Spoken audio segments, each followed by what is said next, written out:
Macunumuzun kıvamı bu şekilde. Baharatçılarda aldığımızın aynısı. Hiçbir farkı yok. Lezzete dair kanalımdan herkese merhaba. Bugün evde bulunan malzemelerle öksürük ve üzerine bir çay kaşığı dolusu toz darçın ilave ediyorum. Bir çay kaşığı dolusu toz zencefil, yarım çay kaşığı karabiber,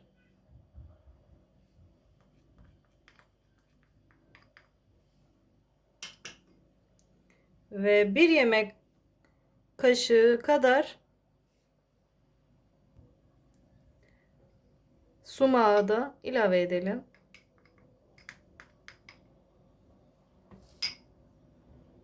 Bir tatlı kaşığı kekik. Kekiğimi ben tekrar bir elekten geçirdim büyük taneleri girmesin diye.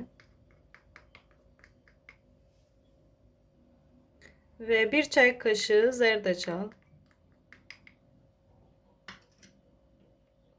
Elinizde varsa keçi boynuzu pekmezi veya özünü kullanabilirsiniz bu tarifte.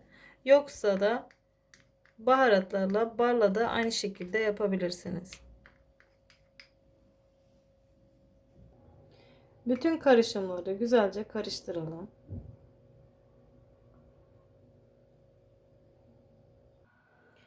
Macunumuzun kıvamı bu şekilde. Baharatçılarda aldığımızın aynısı. Hiçbir farkı yok. Mutfak dolabınızda saklayabilirsiniz ve mümkünse 10 gün içerisinde tüketmeniz. Tabi bu bir ay kadar da saklayabilirsiniz.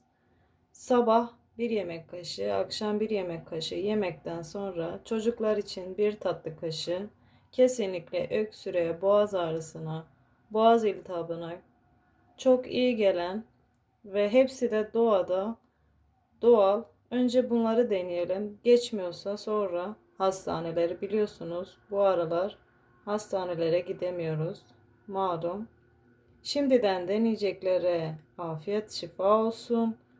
Kanalıma hala abone değilseniz abone olun ve bildirimleri açmayı unutmayın. Farklı bir videoda görüşmek üzere.